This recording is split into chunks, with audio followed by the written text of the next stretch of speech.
see right now, without LeBron, Lakers are struggling. Let me tell you about a team I hate, all right? I know the Dallas Cowboy fan is here, so I had to make sure he knew how much I hate this team. I'm ready. I've often said that the people who run baseball, they try very hard to ruin it. I'm from Brooklyn. I don't have a problem saying it to his face. Oh, from Brooklyn. Hey, guess any.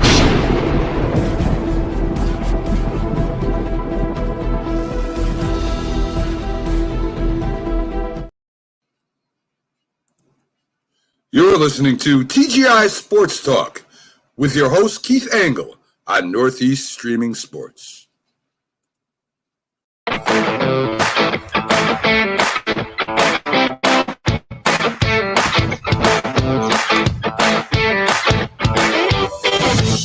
Hey guys, Keith Angle for TGI Sports Talk right here on Northeast Streaming Sports and Zodiac TV today. Hope you guys are all doing well. Trying to get myself situated here. We're outside again out of the normal studio. Want to welcome all you guys in today. Who's here early? Dave Guyette, of course. Good morning, Dave Guyette. How are you today? Good to see you, Dave. Guys, I want to thank last week's guest, Barry Lyons, former New York Mets catcher. From the 1986 World Series season right on through the early 90s, played with some other teams and played a lot of minor league baseball and was instrumental in bringing back baseball to Biloxi, Mississippi. The Double-A team there is doing very, very well, and we just wish them luck. They got some great wearables, guys. Go to their site and check it out. I got a nice hat coming myself, so really, really happy and had a great time with Barry on Friday. So thank you, Barry. Next week, our guest will be Andre Lacroix, who is a former NHL and WHA player, and a very good one at that. I believe he was the all-time leading scorer in the WHA, which was the rival in those days to the NHL. And we'll have him on next Friday at 8 a.m. Eastern Time. So, guys, and again, thank you to all of you for showing up and participating on Sundays. I love it, and watching all the shows. Our viewership is through the roof. Our followers are growing daily. So please continue to like and share the show. Follow the show if you're new with us, and welcome if you are. And thank you to all the groups that allow me to share this show and all my shows too. Again, if I posted this show, there's going to be relevant content throughout the show at some point. Lots to talk about today. We're going to talk about Major League Baseball and go through the scores and such there. Some oddities that are going on.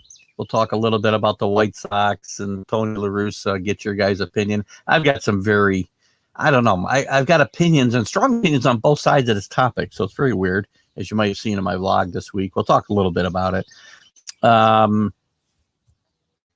Stuff we're going to talk about, it just slipped my mind. I guess some of the hitting woes and how I think it's not just the baseball guys. So a lot of stock being put into the baseball, and I'm going to stop buying it.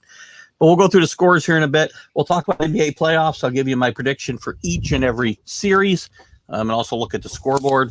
We'll look at the scoreboard for the NHL. We'll talk NFL a little bit. Not a lot to talk about. Maybe we'll take a look at some of the new quarterbacks in new positions, new situations around the league. Good morning, Rick Sherlock. Good to see you back with us. Hope you had fun at the Hall of Fame last Hall of Fame inductions, the Basketball Hall of Fame inductions. Some of the times we make that mistake and we assume it's all the NBA, but it's all of basketball. We'll also talk a little bit about Phil Mickelson and the history Phil Mickelson may make today at the PGA Championships. And again, guys, feel free to talk about, feel free to comment. Feel free to just try to stay with me where I am, just because it makes it easier for me. If we stay, if we're in baseball, try to stay on baseball. And I know that there's a delay, so sometimes we have to go backwards, and it's certainly fine. So anyway, it's another beautiful day, guys. I love being outside of the studio when I can be. A little windy, so hopefully wind's gone down now. When I was doing my promo for next Friday's show, the wind was showing. It looks like Bill Pulver is back. Good morning, Bill Pulver. Billy's probably been traveling the world. God knows. It's like, well, where's Waldo?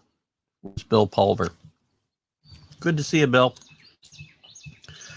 Let's take a quick run around the league of baseball yesterday.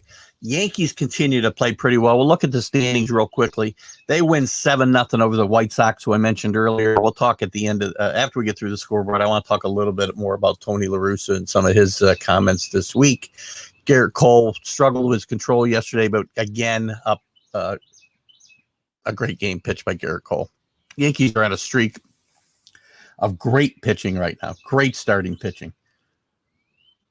And we will say good morning to Drew Ehrlich.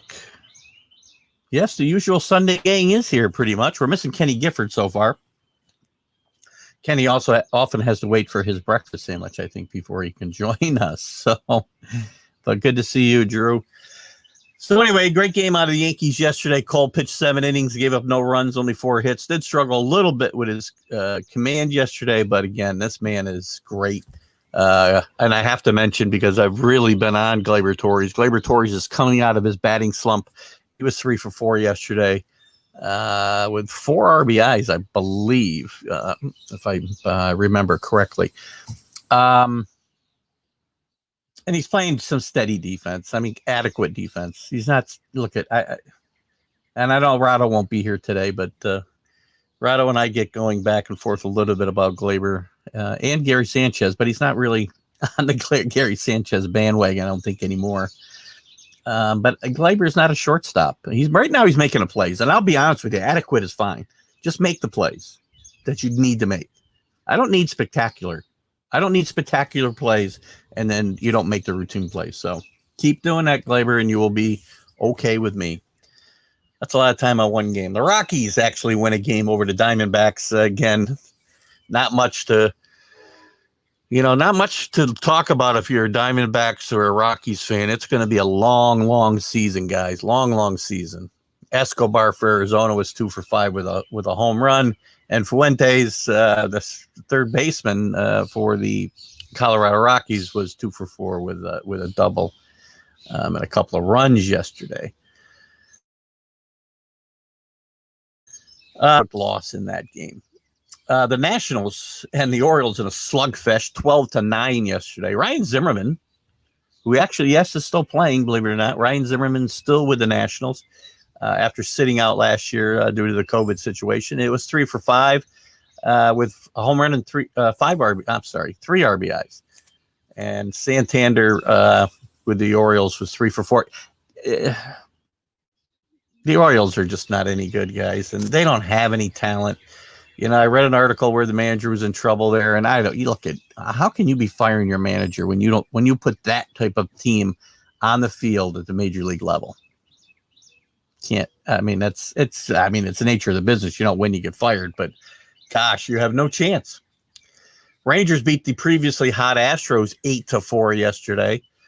Garcia with a couple of home runs yesterday for Texas. And who gets the win there? Can't really see it. So Royals, again, a lot of bad games yesterday, it seems. Royals and Tigers. Royals beat the Tigers 7-5. Nothing to get excited about there. I know there's a guy. I know that Drew thinks there's good play. There are good players on bad teams. I agree. And that thinks it, stated it. So, yes. Unfortunately, it doesn't make those teams any better. And it's unfortunate for those players that they're stuck there when those teams don't make much of an effort to get any better. That's my only point there. Brewers trying to get back on some winning. They're very, very up and down. Their offense is just not good. And we'll talk maybe a little bit about some potential trades I've been hearing about this week. But they did win 4-3 against the Reds yesterday. Hader got the win in this game. By the way, talked with the Brewers, Bear Lions, who was instrumental in getting the Brewers AA team in Biloxi, Mississippi. Biloxi, Mississippi had been without minor league baseball for like 90 years. when he was a big part of getting them a team in 2015. They've been very, very successful. They're struggling a little this year, but they've been very, very successful. And a lot of these really good players with the Brewers today have come through Biloxi. So it was really great talking to Barry about that. Check out the interview. I really enjoyed that conversation. What's Billy got to say here? We keep waiting for our free beers. Listen, guys, good point. I was at BJ's yesterday, as I'm wont to do on a Saturday afternoon, and I did see a table, a tavern table with about 6 guys around it. So I think we can make a plan. Guys, start thinking about when we can do this. I'd like to do either Friday. You guys think about it. Friday, late afternoon, 4 o'clock-ish, 3:30, 4 o'clock, maybe 3:30, 4 o'clock-ish. Not sure what your guys' situation is. Rick, I know you're still working. I only work till 2 o'clock on Fridays, but I do a show with Dan Harris in the UK at 2 o'clock, but I'd be free after 3. Or we can do a Saturday. I think would be nice too. So I think we can do it at BJ's, where I'd like to go do this, guys. I think we'll have a nice time. And that'll be for the regulars. You know who you are. Dave Guyette, I'd invite you down, but I don't know how we're going to get you there, even though you didn't participate in the football. Basically, we said it would be for the football guys. I owe a few beers. So Drew, Rick, Billy, I'll invite Kenny down. We'll invite Mark did participate in our postseason tournament, so we'll even invite him. So I'll talk to you guys. Think about it, what you can do, and maybe we'll get together. Dave Guyette, you're going to be able to make it down, Dave? I will buy you an ice cold beer, I promise you. I don't know how I'm going to get you down there, though. I'll send you one if I can't. So maybe at some point I'll put together a group maybe a group message on Facebook, since I don't have all your guys' phone contact information, but we'll talk about it. So anyway, yes, glad you brought that up, Billy, in case I forgot it. I haven't forgotten you guys. I will not renege on my horrible football picking this last year. It's funny, Mac from Mac and Jack Sports wants to have one of the shows he wants to put together for football season is a tout show. And he says he was 72%, I think, on his best bets, which is much different, right? I did much better on my top 3 picks or 4 picks for the week than I did on picking the entire card. But I said, don't include me. I'll have our listeners and viewers and who'll be irate. Back to the scoreboard. What do we got here? BJ works. Dave Guyette, we already saw that. All right, guys. So back to the scoreboard. The Indians beat the Twins yesterday. The Twins are a mess, by the way. Interesting stat on the Twins. Twins probably wish baseball hadn't put all these stupid rules in or changed the way the game's played, right? Because they're 0 for 4 in 7-inning doubleheaders. And they're 0 for 7 in extra inning games that start, obviously, with a man on second base. In real baseball games, they're 13-13. Well, maybe 13-14 after yesterday. Nope, that game went extra innings. So they're now 0-8 probably, because I read that stat yesterday morning. So in real baseball games, they're 13-13, which would not have them buried as badly as they are in the AL Central. I picked them to win that. I got to go back and find my notes, Drew, to see how we're doing. Maybe we're going to have a quarter season update maybe soon. The Marlins beat the Mets. The Mets are struggling a little bit. Pete Alonso goes on the IR yesterday, or the L, they call it today. Sorry. Another Met goes down. So the Mets struggling. They did get some good news with Jacob deGrom pitching well. In fact, they were I think it was single A players he was throwing against the other day were begging for mercy. So not quite fair for those poor guys, but he's got to work out somewhere, right? Garrett Cooper, by the way, Garrett Cooper, I believe, was 3 for 4 with a homer. Former Yankee with the Marlins was 3 for 4 in this game. The Braves trying to get the ship righted. They keep getting towards 500 and then falling backwards. They do beat the Woeful Pirates 6-1 yesterday. 2 home runs for Oscar Albies yesterday, and Freddie Freeman 2 for 2 with an RBI. The Red Sox win again. I keep waiting for them to fall, but they're playing really good baseball. We'll talk about the standings in just a second. It's going to be a great race in the American League East, it looks like. Xander Bogart with a home run yesterday. Nathan Eovaldi pitched pretty well in this game to go to 5-2. His peripherals aren't that great, but he is 5-2, so that helps him. Good morning to Kenny Gifford. Thanks for joining us, Kenny. Hopefully you got your breakfast sandwich and you're all ready to go.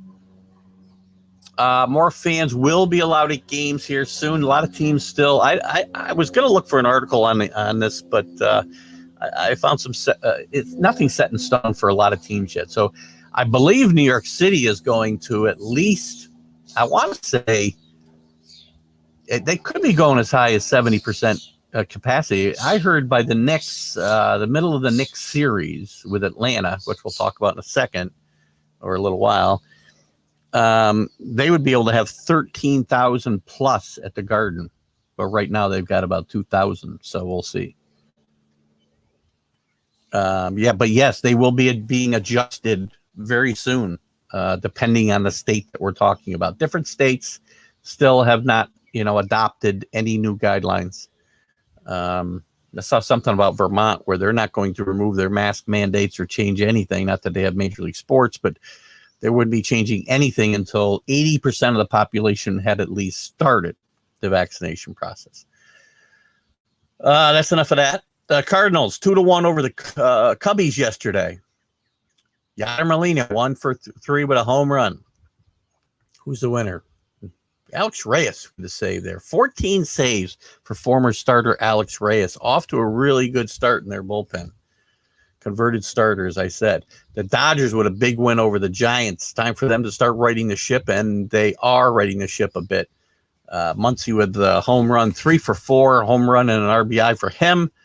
Barnes was 1 for 3 with a home run and 3 RBIs. And my Cy Young Award pick, Walker Buehler, got the win. He's 3-0 with a sterling 2.70 earned run average. Wins are tough, guys. Wins are not going to be what determines Cy Young Award winners. Hall of Fame voters are going to have a hard time in the future picking voting guys in because of win totals. I mean, Jacob deGrom is most likely. I mean, look to me right now. I mean, obviously he's got some career ahead of him, but he's certainly on a Hall of Fame trajectory, and he's going to go in maybe with the least wins of any starting pitcher in the history of baseball. That's just the way the game is played today. The Rays beat the Blue Jays again. We'll talk about that East race here in a little bit. Robbie Ray with a nice start yesterday, 7 innings, only 5 hits allowed and an earned run. He runs his record. He didn't get the win yesterday. Sorry, pitched well, didn't get the win. The Mariners and the Padres. Padres win that game 6-4. They're playing very well as well. Fernando Tatis has been on fire since he came back from COVID. He was 2 for 2 with a double and a run scored here. Seager for Seattle was 2 for 3. Some trade rumors with him that we'll talk about in a second as well. The Athletics 6-2 over the Angels. And that's about it in the standings, in the scores. So let's take a quick look at the standings here as I try to keep up with your. They widen the strike zone, many non-hitters so fast. We're going to talk about a little bit about this. This controversy about. Let me get through the standings real quick, and then we'll jump into some of these topics I want to talk about today. That's one of them. I probably am not going to have the same take a lot of you guys have, but based on some of the articles I read and their conclusions just are baffling to me. And some of the comments by major league pitchers and managers and players, whatever. In the American League East, the Red Sox continue to lead. They're only a game ahead of the Rays, by the way. The Rays have won 9 in a row now. But everybody's on a win streak except for the Jays and the Orioles. The Jays were playing really good baseball. They've now lost 4 in a row. Red Sox won 4 in a row. The Yankees have won 5 in a row. It's going to be a great race, I think, between those 4 teams. And the Orioles are falling way back very quickly. I don't believe the wagon strike zone. It's there. Right. Save those comments. We'll talk about this in a second, I promise. The White Sox, with some controversy this week, which we're going to jump into, they're playing a little bit worse baseball now, but I still think they're the best team in baseball. They got a 1.5 lead over the Indians, even though they lost a couple in a row. The Royals have fallen back, as we know, but they're hanging around 500, so they're not falling out of the race. Out west, the A's, a 1.5 up over the Astros. The Astros were playing great baseball. Now they've lost 2 straight. The A's are 9 games over 500. They do have a 1.5 lead, and the Mariners have fallen back. The Rangers and the Angels have been just terrible. In the Central, by the way, the Twinkies, who I talked about earlier, just miserable. 16 and 29, 10.5 games out of first place. They should, if they were playing under the old rules, unfortunately, they'd be doing very well. But that is not. Everybody plays under the same rules, right? The Mets continue to lead the pitiful National League East by 2.5 games. They're the only team over 500. And as woeful as the Marlins and the Nationals and the Braves have played, they're all within 3.5 games of first place. Going to be an interesting race there. I still like the Braves to right the ship. That's Drew got here. Boston, Tampa Bay, and Oakland are way better teams at home. Well, a lot of teams play better at home. And home field advantage should mean something. But you do need to win. You know what? I mean, good teams, and historically, you only needed to play, few games, 10 games over 500 on the road, and win 2/3 your games at home, and you're going to win the division. That's the formula. The Cardinals get back on the winning side. They do lead the Central and the National League by 3 games over the Cubs. Again, they're the only 2 teams over 500. The Brewers have been way up and down all year long. The offense there is just not good. They're going to have to make some moves to bolster that offense. And the Padres now have moved into first place in the National League West. That's changed since we talked last week. Both the Padres and the Dodgers are on really good streaks. The Padres 8 in a row, the Dodgers 6 in a row. And the Giants are starting to fall back a little bit. They're only a game out of first place, but they're just 6-4 in their last 10, while these other teams are at big win streaks. And then, of course, the Diamondbacks and the Rockies should probably start making their golf plans. Let's talk about the hitting. The fact that offense is down in baseball. I'll look at some of your comments real quick. Billy talks about it. They widen the strike zone. Many non-hitters so fast. Not sure what the last part of that is. Kenny talks about he doesn't believe they widen the strike zone. I think there is. I think they're probably calling the real strike zone now, which they didn't do for the longest time. Storm is moving in and it breaks the site up. Is my video choppy? Is that what you're saying? The storm is moving in and it breaks the site up. I don't know. It might be on your end, hopefully. Hopefully, and if anybody else can comment. I tested my feed outside and it was pretty good this morning. So no better away teams. So anyway, let's get back to talking about the lack of scoring runs, right? Guys, I've read articles about the baseball and have they de-juiced the baseball? Yup. So what? Can you not hit home runs at the same rate you hit them before? Nope. Is that wrong? Nope. As we have this conversation, I want you to keep in mind that almost every single rule change since 1968, 53 years ago, has favored the offense and hurt the pitchers. They lowered the pitcher's mound. They added the DH in one of the leagues. They changed the baseball around, right? There's probably other rules I'm not even thinking of off the top of my head. But now we want to do everything, and we want to do more. And we want to think about moving the mound back. Stupid idea. We want to say, oh, you can't shift. Stupid idea. These are all the things. Here's the things that are affecting scoring in baseball. I read an article this week that blamed the baseball, but then put one of the reasons for the lack of offense at the fact that there's 25% of the time players strike out. Well, what's that got to do with the baseball being different? Nothing. That's part of the problem. Part of the problem is you strike out too much. When you do put the ball in play, you hit it directly into shifts, and you don't need to deregulate shifts. Teach guys how to play the game correctly. I can't say it. I say it every week. Every week. I enjoy Billy, I do too. I said this last week. You probably weren't here.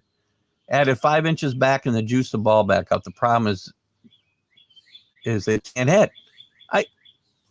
The problem is they can't hit. It's the way they hit. They probably can hit, Kenny, but they're taught to hit, swing for the fences, swing with every ounce of power you have in your body every time. Doesn't matter the situation. I go on about this now every week, and I will continue to go on about it every week as long as I got to read articles blaming the baseball and saying we need to eliminate shifts and we need to do this and we need to put more rules in where we've already put stupid rules in. I've watched players complaining about the game today, and it's no fun.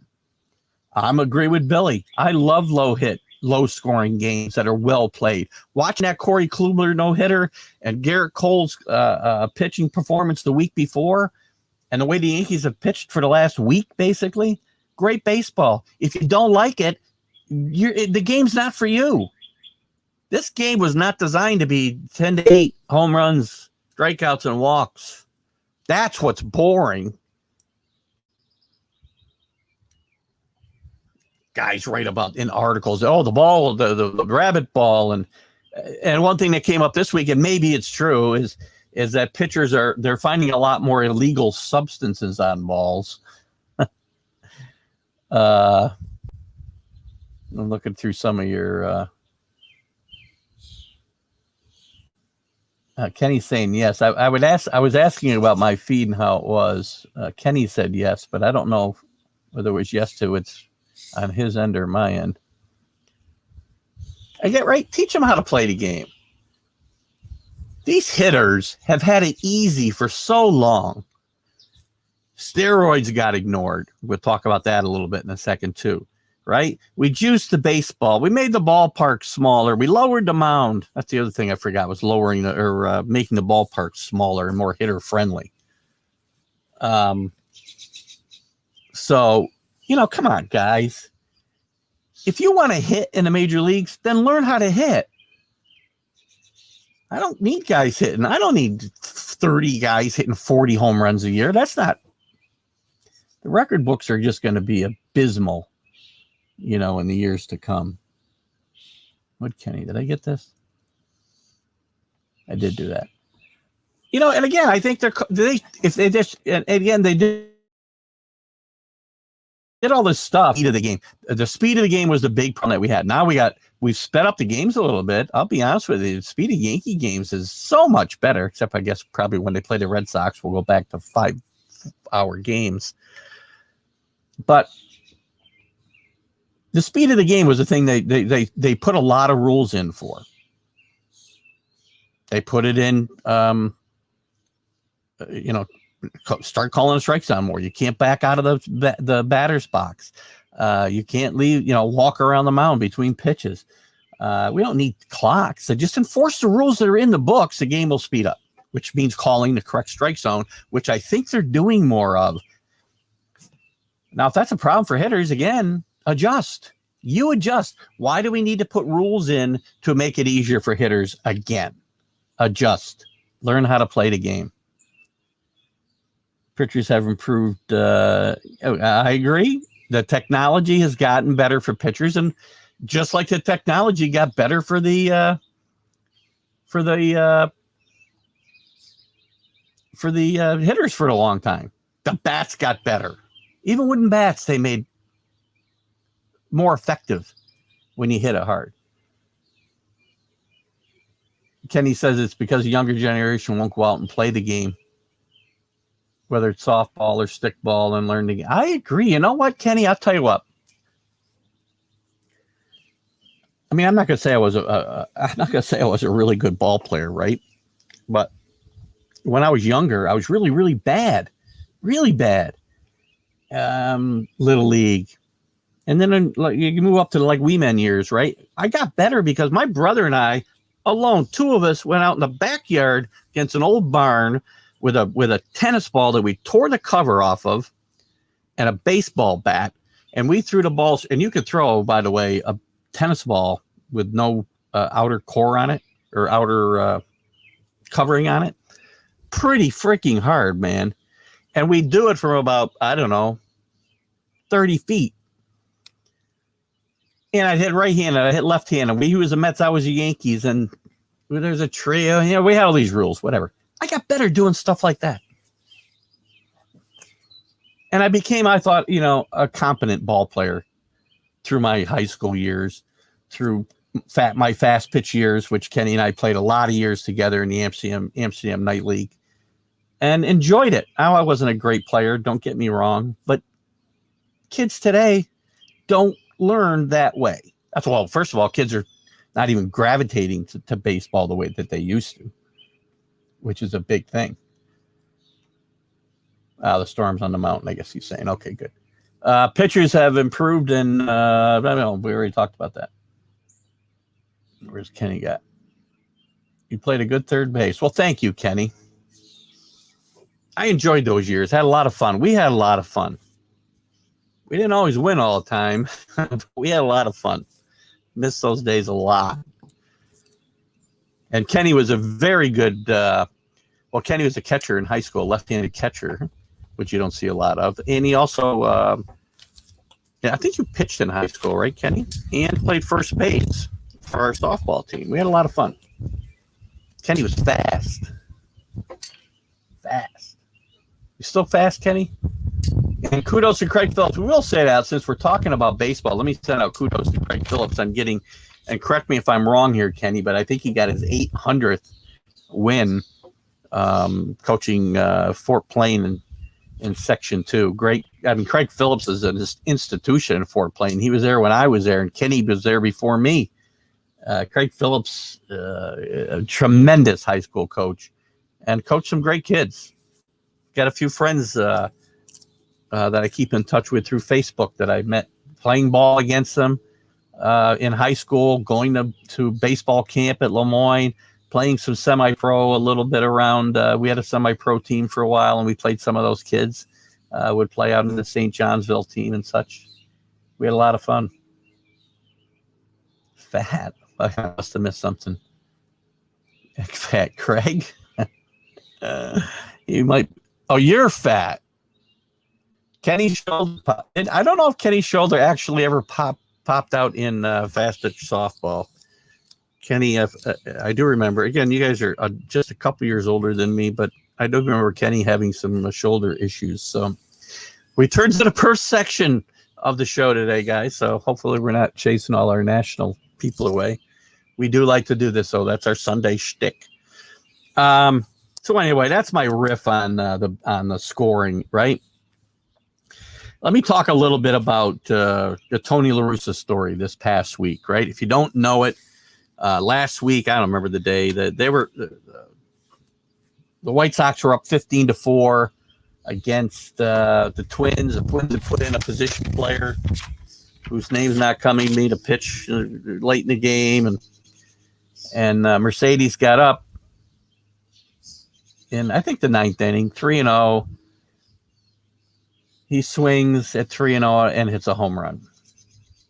And Lasorda's upset because he was yelling, take, take, take. Third base coach is yelling, take, take, take. because the unwritten rules of baseball say you have to stop scoring runs at a certain point. Look at I'm a big proponent of a lot of the unwritten rules in baseball, but I have a problem when they're used when they benefit you and not when they don't. I have a problem with Tony La Russa. Well, I have a problem with Mercedes in one sense. If the manager's telling you to take, you do what the manager tells you to do. As far as that specific unwritten rule, whether it's baseball, football, basketball, you get above the peewee leagues. I'll even give you high school. It's not my job to stop scoring runs, stop scoring touchdowns, stop scoring baskets. It's your job to stop me. That I'll never have a problem with. I have a problem with guys showing up pitchers, walking around the bases. But here's my problem with Tony La Russa. Let me just see what else we got here. That trick.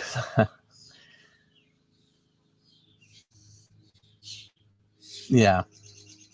We'll never remember who he is, and nobody's going to care in a year. See, this unwritten rule I don't have a problem with. My problem with Tony La Russa, first of all, he calls out his own player. The next night when they throw at him, he goes, I don't blame the Twins for throwing at him, which is fine. I have no problem with players taking policing the game on the field. If you don't like what he did, do something about it without trying to hurt him, within reason. Okay? But Tony La Russa is so worried about unwritten rules, and this is one of the big worries about Tony La Russa coming back this year because of the way the game is played today and the players play. And I have a big problem with a lot of it. But why is the Tony La Russa calling out his hitters, his players who turn doubles into singles by not running hard out of the box, turn triples into doubles, turn singles into outs, infield hits into outs, turn force outs at second base into double plays? Because they don't run hard. The simplest thing you can do with all sports. I don't hear Tony La Russa getting on his players for that. I seem to remember Tony La Russa turning a blind eye to Mark McGwire, both in Oakland and St. Louis, putting all kinds of crap into his body to help him hit home runs and play the game better. And also Jose Canseco in Oakland and God knows who else. But Tony doesn't speak out about that. Got that already. Trying to see if I missed something from Drew. No. So anyway, I did a whole blog on Tony La Russa. I'm not going to spend a lot of time on it right now, but you know what? Don't pick and choose the things that you think players should do correctly, Tony. I don't have a problem. I will never have a problem with players trying to score runs. Don't put a position player out there. I had an issue with the pitchers. I think La Russa thought his players were going to stick up for him, and they didn't. So when they didn't, they're like, well, the rules change when there's a position player out there. You just don't do that. Well, what if there's a pitcher out there? Then it's okay. Why is it not okay when a position player's out there? Then don't put a position player out there. You're making a farce of the game by doing that.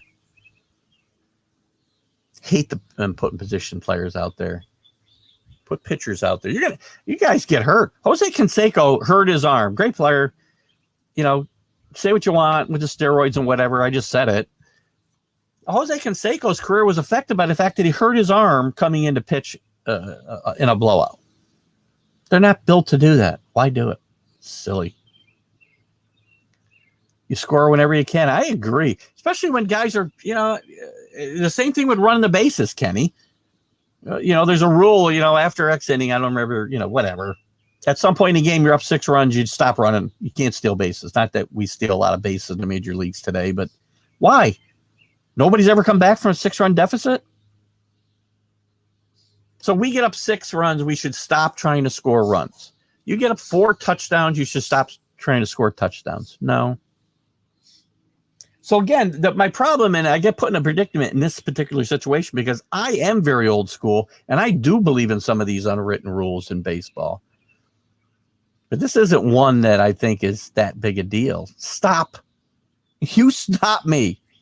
And if you don't like the fact that I swung 3-0 and hit a home run, you could take care of it the next day, which the Twins did, and that should have been it. But Tony La Russa keeps talking about it. I don't get it.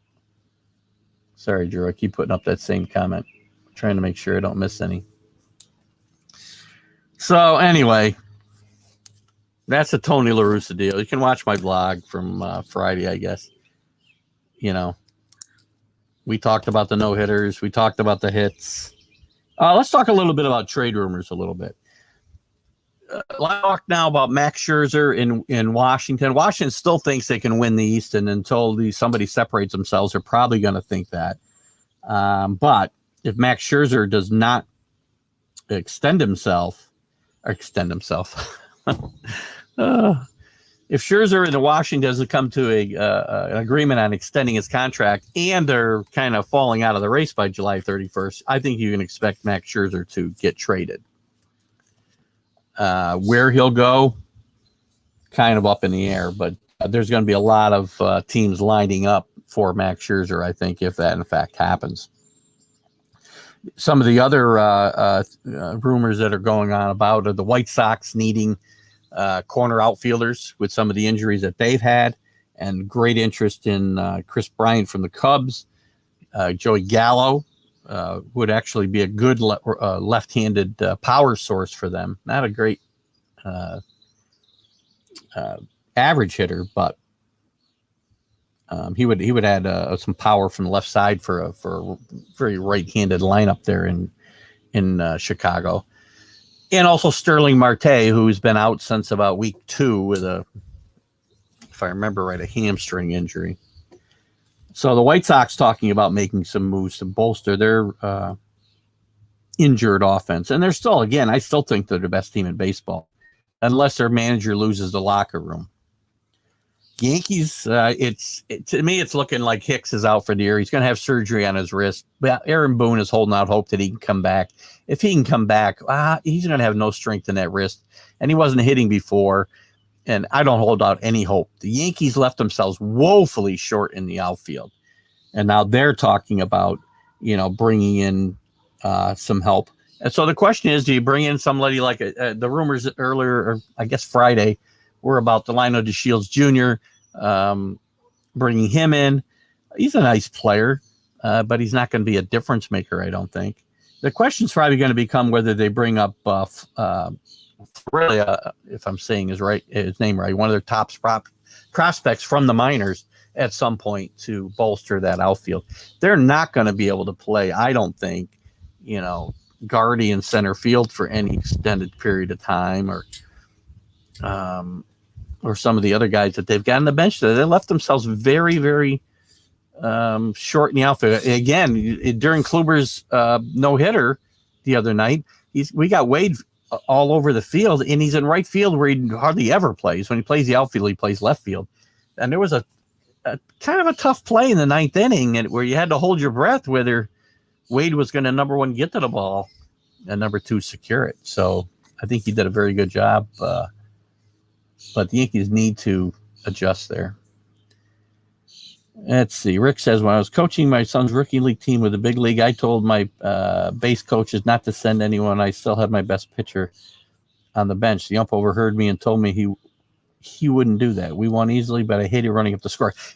But we're talking about rookie league. I get it, Rick. And in rookie league, I as I said, I would probably say high school and below. But once you get to a major college level, and it might even depend on the level of college we're talking about, and certainly professionals, I don't care about embarrassing not by scoring runs. Don't show them up by flipping your bat. Sportsmanship can be had, and you can still try to do as well as you can. Guess what? The players get paid based on the numbers they put up. So you should never ask them to go up there and not do their best. Is the Yankee shortstop as good as Jeter? His bat should be. His bat's starting to come around. He's not as good defensively as Derek Jeter, and Derek Jeter was, derided a lot for his fielding. But Derek Jeter made all the plays you needed to make That's all I care about. I don't need spectacular plays. I talked about this a little bit earlier, Kenny, and you may not have been on yet, but Torres is playing better, and he's made the routine plays, which is you have to make. I don't care about guys who can make the spectacular eye-popping play, but doesn't make the routine plays and kicks them around like Glaber was earlier in the year. So he's out of position. I still think the Yankees need to address the shortstop position at some point.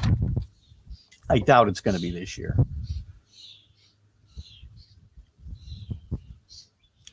Well, that's a good point. Again, I do agree, depending on the level of competition that we're talking about, I guess, Kenny. So what time we got here? 9:45. We're doing good. Anything else you guys want to chat about on the baseball side?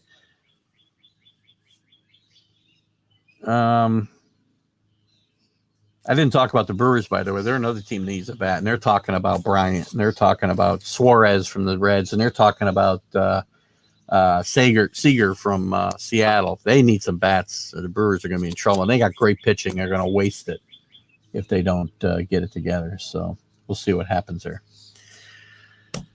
All right, guys. We can always circle back when you guys can. If you got more baseball topics, we'll circle back to it if we have to, or if we need to. So let's go on to.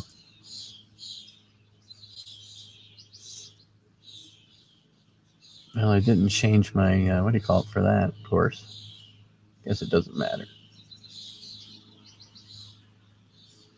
Well, I wanted to change.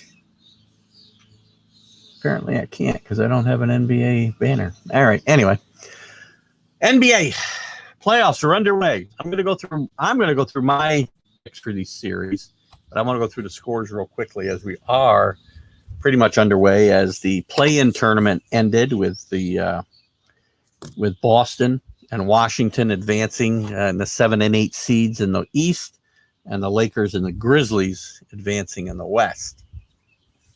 Now, let me get to the scoreboard here. Yesterday, so we've started the playoffs. The real playoffs now started. Play-in tournament, not the playoffs. Not the playoffs. What do we got here before I move on?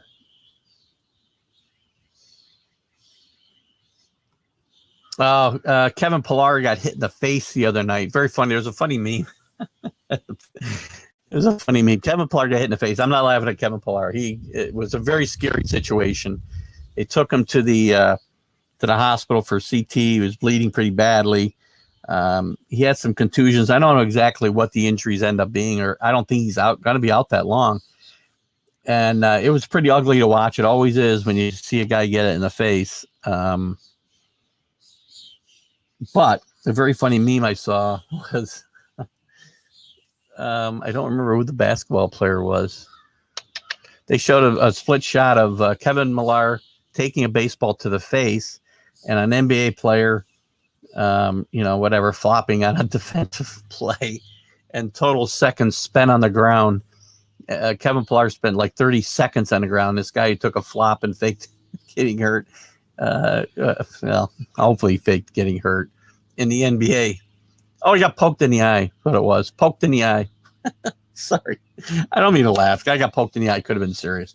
But he spent a minute and a half rolling around the ground. Kevin Pillar spends 30 seconds when he gets hit in the face. So hopefully Kevin Pillar's doing better. I've seen some pictures and he seems to be better.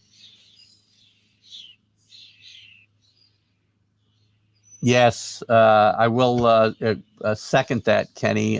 Mark, I don't know that Mark catches our show, but I did respond to him. Mark lost his mom here this past week. Very nice lady, wonderful lady, Joyce Jackson. So, condolences obviously to Scott, Mark, Scott, and Rick Jackson, or Eric.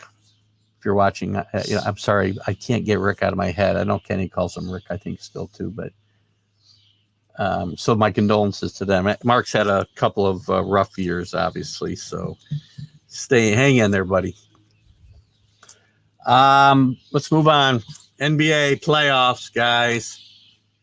Great game yesterday between the Bucks and and the Nets in game one of their series. The Bucks did win 109 to 107.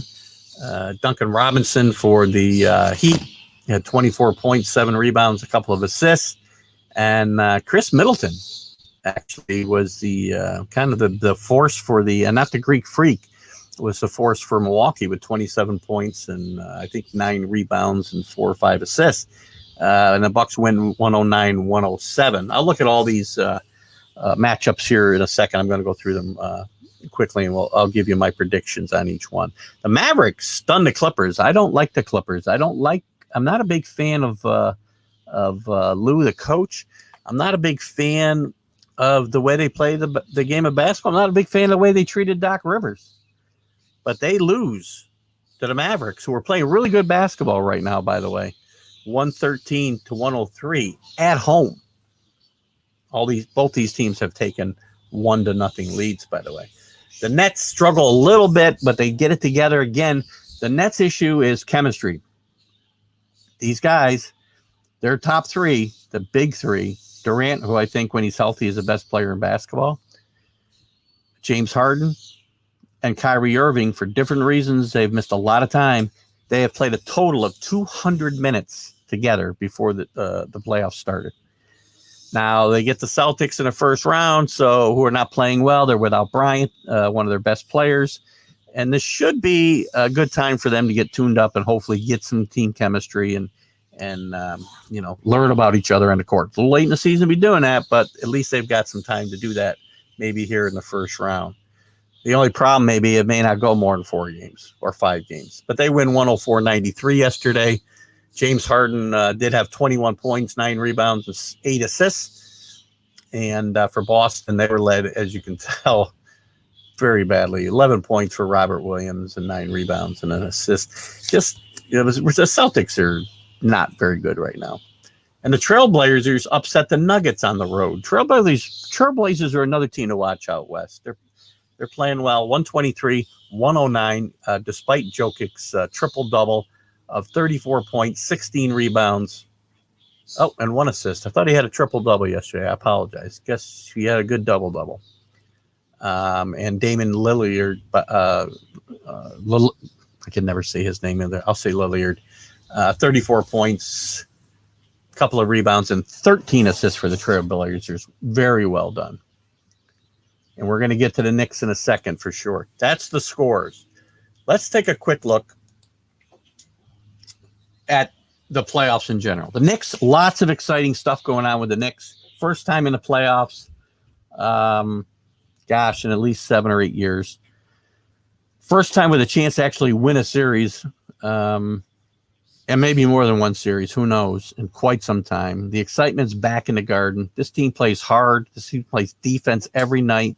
Tom Thibodeau is not going to win Coach of the Year, most likely, but he should. He's got to get strong consideration. He's in the top 3 with Snyder from Utah and Monty Williams from Phoenix, but he probably will not win. But he's done a tremendous job here. Interesting thing about these playoffs before I get looking at the different matchups. The Knicks and Nets have played in the NBA together. Let's see what he's got here. Bill, I think your right hand is good. I think your right hand, and that is good. I think you're right. How do I get hand out of this? I think you're right, and that's good as long as the Lakers lose. Lakers are going to lose in the first round, by the way, which is going to make you very happy. Fun. The Knicks are fun to watch. If you don't think the Knicks are fun to watch, I think you're wrong. I mean, yes, the NBA is what it is, but the Knicks play a fun brand of basketball, I think. Let's get back to the Knicks and Nets. I got this very interesting stat. They've been in the NBA together 45 years. In those 45 years, they've actually, and look at, you know how many teams, half the teams make the playoffs, right? Whoa. In those 45 years, they've made the playoffs in the same year 8 times only. Only 8 times out of 45 years. That's pretty hard to do. And in those 8 years, 1 time has either team advanced, both in the same year. 1984, I believe, was the year. Bernard King was leading the Knicks, and the Nets have They might have upset Philadelphia in the first round of that playoff. I can't remember now, but that's amazing that in 45 years they've won playoff series in the same season once. Maybe it's only amazing to me, but I found it to be an interesting stat. So I'll get to the Knicks in a second. Let's run down the whole kit and caboodle here. Get a little windy. Hopefully it's not too distracting for you guys. So let's look at the Eastern Conference. So number 1 seed, Philadelphia 76ers. Will play the number 8 seed, Washington Wizards. You got to watch out. You know, Washington is a live underdog here. I do not think they're going to win this series, obviously. I think the Sixers will probably win in 5 or 6 games, but Washington has got a pretty good team. If Bradley Beal's hamstring is okay, they'll be dangerous. Let me move this again. Sorry, guys. Get this behind me a little more. And Russell Westbrook is a walking triple-double. I told you, he's averaged a triple-double 4 times now. Oscar Robertson, the great Oscar Robertson, did it once. Westbrook is a great player.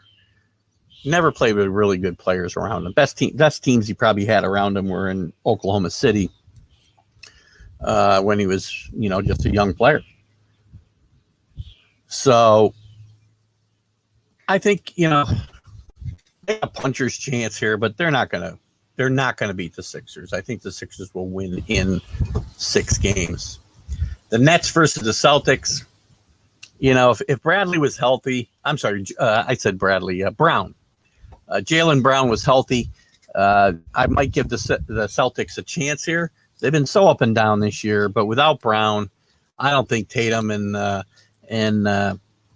Kemba Walker and the rest have enough to really handle the Nets. The Nets, by the way, with those guys I talked about, Harden and Durant and Kyrie, the nut job Irving, only playing 200 minutes together all year, they still had one of the best, I might even say it might have even been the best offense in league history. One of the best, if not the best.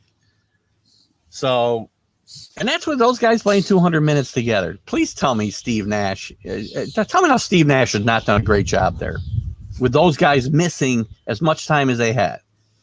I understand he was brought in as a figurehead, and that's who the players wanted to play for, and everybody felt they were going to do the coaching. And the wind keeps moving my sunblocker away. But how does Steve Nash not doing a great job this year with all these injuries? They got him number 2 in the East, and there's a very good chance they could go to the league finals. They could win it all if Kyrie isn't a time bomb that goes off at some point. So again, I don't think there's enough here for the Celtics. I think at worst that the Nets probably win this in 5 games. And for the Nets, to be honest with you, I mean, it sounds counterintuitive, but it's better for them as the series goes longer because these guys get a chance to play together more games, I think. I missed anything here?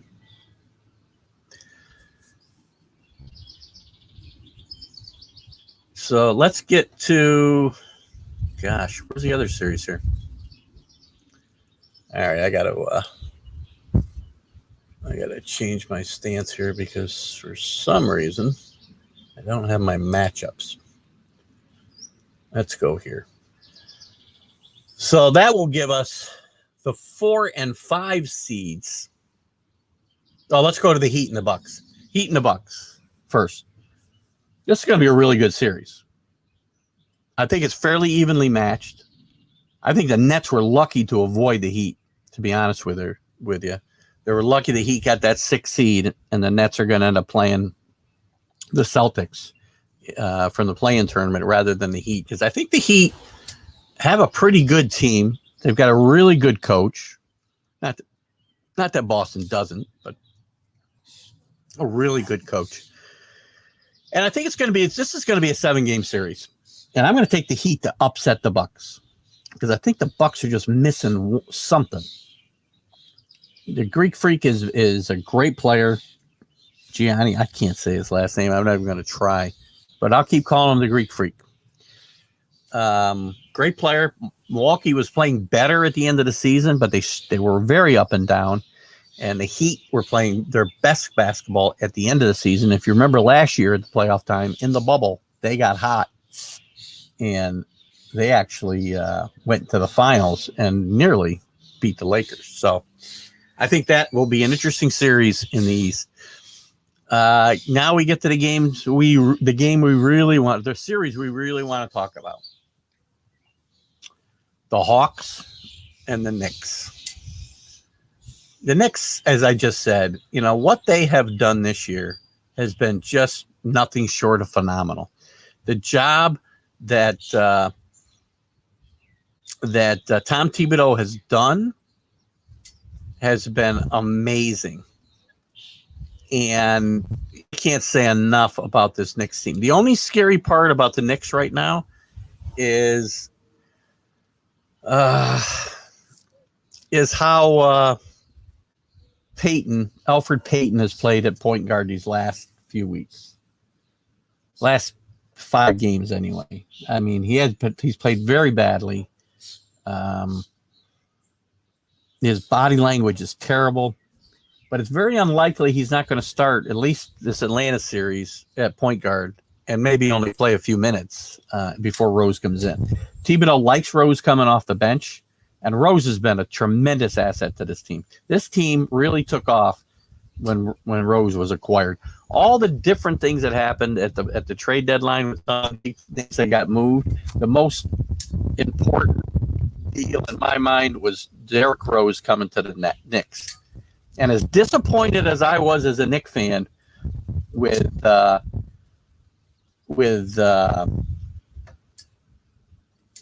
Clippers are going to chalk off another series. I'll get to that in a second, Rick.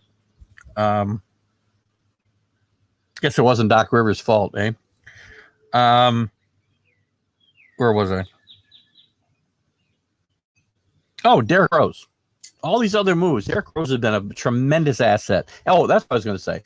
As disappointed as I was with Derrick Rose's first tenure here with the Knicks, he just wasn't. He hadn't come to grips with the player he was going to be now. He still wanted to be that player who was so dynamic before he hurt his knee, and it was awful that he tore up his knee the way he did. He was a tremendous dynamic player, but he can't play that game anymore. And at that time, I don't think he knew it. But I think this time around, he does.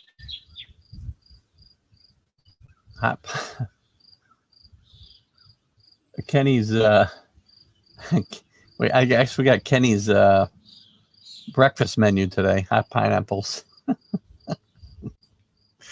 Where do you get those up on Walton's Mountain, Billy? Do you make them yourself, or does you go down to the I can't remember the guy's name of the store. Anyway,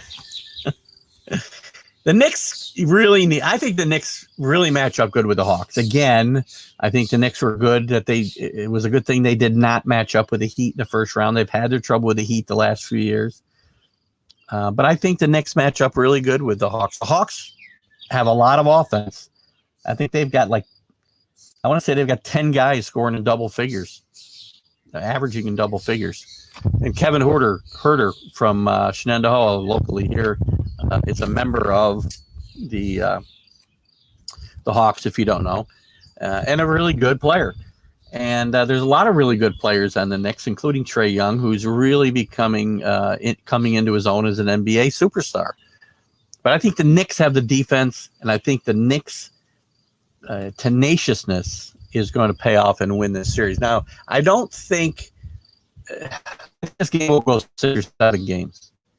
And the Knicks are going to get, I think, by their second home game, if I'm not mistaken, they're going to be up to 13,000 people in the Garden. That is huge. Those fans are going to be off the wall. This series starts tonight at 7 o'clock, by the way. So I'm picking the Knicks to win here. The keys for the Knicks, obviously Randall and Barrett got to keep doing what they're doing. But the keys here for me, Burke stays healthy and does what he's been doing off the bench. Great player, has played tremendous down the stretch, goes to the board. Him and Barrett both for guards go to the board tremendously. I mean, they're both averaging over 7 rebounds a game, I think. And they've had double-figure rebound games a lot this year. So very well done. The Wife's Bakery. Kenny, by the way, we're going to start a new rule on Sundays that if you don't bring enough for everybody, you can't bring any. So, sorry. Let's move out west. Am I done in the east? I don't know if I covered everybody or not. Hold on. Knicks and Hawks, yeah, we covered everybody. So, listen, as we get past here, so if my predictions come true, you would have in the second round, you would have the Nets against the Heat, and you would have the Knicks against the Sixers. Knicks are going to have trouble against the Sixers. I think they can win some games. I think they can scare them. They haven't beat the Sixers all year, but they've been close. Close doesn't win except in horseshoes and hand grenades, as we know. I'm going to have to take the Sixers in that game, and if I'm going to go with the chalk and go Nets and Sixers in the final. And I think I'm going to take the Sixers just because of Doc Rivers to win the East. Maybe I'll revise that pick later on. I don't know. We'll see how it goes. Come to the mountains, and everyone is invited. I don't think there's even any roads up there, Kenny. I don't have a horse to ride in on or a team of oxen to take me up the mountain. So I don't think I can make it. I hope you come off the mountain to go to BJ's, though. We're going to play in this. I don't think you were here when we were talking about it earlier. Really hope you can make it. I'm going to put you in the group message that I put together this week. We'll try to figure out a day and a time that makes sense for everybody. I know Billy doesn't work, so he can come, Tuesday at 11 a.m. The rest of us are working stiffs, I think. Well, Kenny's retired, but I don't know that Kenny's going to come. So, anyway, let's go out west. So, the first matchup, the number 1 Utah Jazz will play the Grizzlies, and I think this will be a pretty short series. The Grizzlies have played much better again late in the season, but they did finish up. What did they finish up record-wise? 4 games over 500. They played really well down the stretch, as I said, but I don't see them being able to stick with the Jazz. The Jazz are really good, and I think the Jazz will win this in 5 games. You'll get the Suns then against who will the Suns play? The Suns will play the Lakers in the first round. The Suns have played so well this year, and Chris Paul's a big addition, right? Makes a big difference. Chris Paul has struggled in the playoffs in the past. I think Chris Paul's got something to prove. I think they've got a great coach in Monty Williams, and I think the Lakers coach, Frank Voigt, loses in every matchup you can think of in the playoffs. He's not on the level of these other guys. And again, the Lakers, similar to the Nets, haven't played together long enough. Davis is still banged up. LeBron's got a bum leg still. LeBron's 36 years old. He's with a lot of miles on him, by the way. A lot of miles. He's carried a lot of teams a long ways. And I don't have the animosity towards LeBron that a lot of guys do. Because again, I look at LeBron James the player more than I do the other nonsense. I can separate the two. What did I say? Work's a dirty word. Yeah, it's gonna be a dirty word for me for 4 more years. But my wife does retire, by the way. Congratulations to her. She's got only 5 days left. She's off on Monday, so she's only got 4 days left. Then she'll be on vacation like 7 weeks and retired. So good for her. I think the Suns will beat the Lakers in 7 games in this first round matchup. The Nuggets and the Trailblazers. This is one I'm going to take the Trailblazers. I think Damian Lillard's a great player, very underrated. They did win the first game on the road, which I guess is probably tainting my my opinion here a little bit. But I think the Nuggets, outside of Jokic, are not as deep as the Trailblazers. And the Trailblazers have played very good basketball here late in the season. And the last matchup, as Rick alluded to before, hold on, before I move on here. There goes my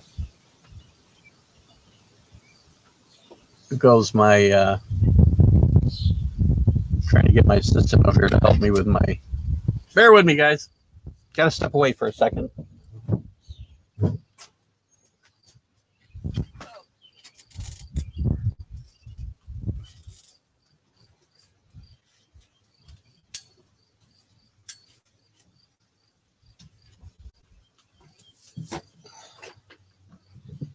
All right, guys, you still there? Hazards of live TV outside.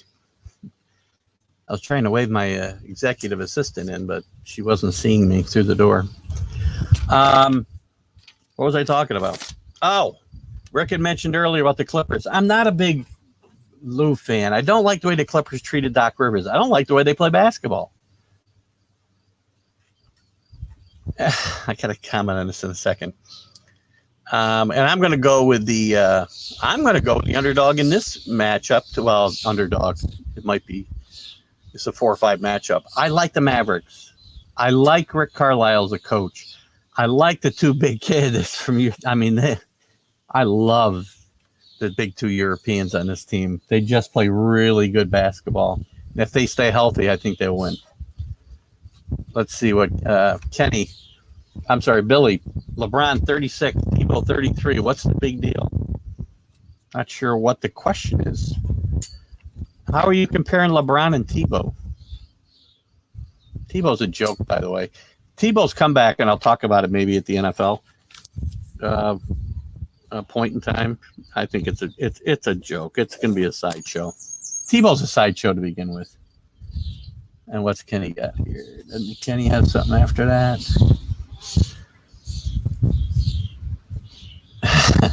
65-year-old Tom Brady's better than both those guys, by the way. And how does Tebow get in a conversation?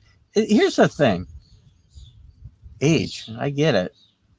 I'm not sure what age I'm not sure how these topics are relevant, but I don't understand how Tim Tebow gets in the same conversation with LeBron James and Tom Brady. How? Yeah, they're the same age. Well, I'm the same age as, I don't know. I'm trying to think of a 61-year-old guy that that's not relevant. I don't know, guys. What else we got in the NBA we want to chat about? Anything? Big news. I guess some big news. Vaccinated coaches now in the NBA can go maskless, as they can in many, many areas. And now I give you my playoff predictions. And then there's this. And then there's this. Let me find my little my little notes on this topic. I want to talk about if I can find it now. There's a couple of players. So I want to talk a little bit about, what does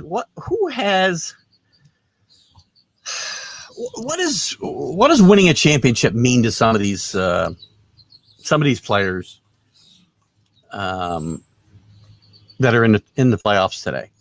And we'll start with the guys who have never won a ring. James Harden.